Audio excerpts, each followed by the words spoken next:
ماوەی 43 ڕۆژە پۆلێک لە گەنجانی هەرێمی کوردستان کاژماران 26 کەسە بەنیازی کۆچکردن بەرە ئەوروپاڕویان لە وڵاتی یۆنان کردووە. لەلایەن پۆلیسیە وڵاتەوە دەستگیرکراون و ئێستا لە یەکێک لە گرتوخانەکان دەست بەسەرن. لە ڕێگەی پەیوەندیەکی تەلەفۆنی یەکێک لەو دەستگیرکراوانە داوا دەکات پەیام دەنگیان بە ڕێکخراوەکانی تایبەت بە مافی مرۆڤ و پەنابەران بگەینێت بۆ ئەوەی لایەنی کەم لە زیندان ڕزگاریان بێت و بتوانن بگەنە وڵاتانی ئەوروپا.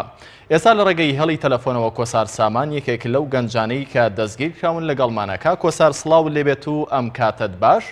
هۆکاری دەستگیرکردنەکەی ئێوە بۆچی دەگەڕێتەوە؟ بۆچی ئەو گەنجانی کە دەستگیر دەکرێن دیپۆرت دەکرێنەوە بەڵام ئێوە دەستگیرکراونەوە تا بگەڕێنەوەنەوە تا ڕێگەتان پێ بدرێت بڕۆن بەرە وڵاتانی ئەوروپا؟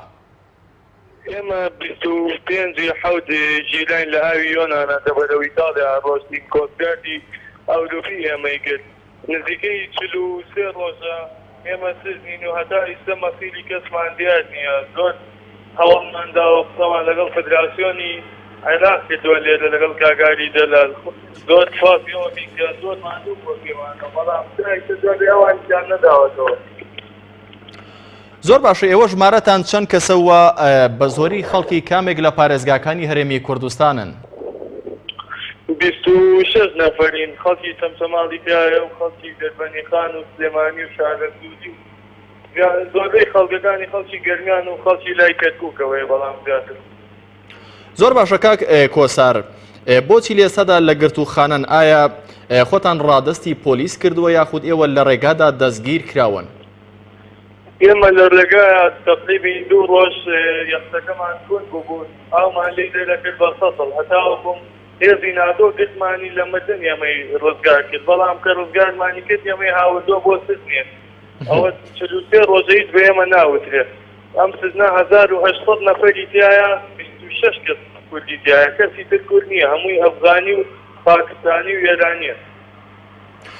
زۆر باشە، ڕێکخراوەکانی تایبەت بە پەنابەران هیچ سەردانێکیان کردوون یاخود ئێوە کە ئێستا دەستگیرکراون لە یۆنان داواکاریتان چیە لە ڕێکخراوەکان بۆی کە لایەکتان بەلایەکدا بکەوێت یاوە تا ئازاد بکرێن و ڕێگەتان پێ بدرێت بڕۆن بەرە وڵاتانی ئەوروپا یاوە تا دیپۆرت بکرێنەوە؟ داواکاری ئێوە چیە لە ڕێگەی پەیامەوە؟ کەس لە ئێمە داواکاری دیپۆرتی نییە، تەنها ئەمانەی مەسیرمان دیاری بکرێت. تۆمان لەگەڵ کاگاری دەلال کردووە، زۆر سپاسیەوەکەین کە چەندی هەوڵی بۆمانداوە بەڵام تا ئێستا جوابێکی ئەویشیان نەداوەتەوە. مەسیرمان دیار نییە، ئەمانەیە لە ڕێگەی جەنابی ئاسمانی پەیام وایە ئەو پەیامە بگەێنین کە بە فدراسیۆن کە بتوانن بەس مەسیری ئێمە دیاریکەن چیمان لێ دێتن.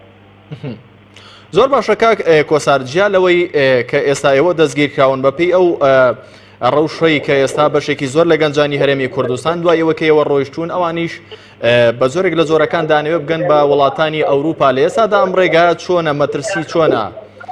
ئامۆژگاریتان بۆ گەنجانە چیە کە نیازیان هەیە لە ئێستادا بەرە وڵاتانی ئەوروپا بەڕێ بکەون؟ وەڵی لە ئیستا هیچ ڕێگەیەک نەماوە. ڕێگەی تورکیا جیلا و یۆنان ڕێگەی کردووە.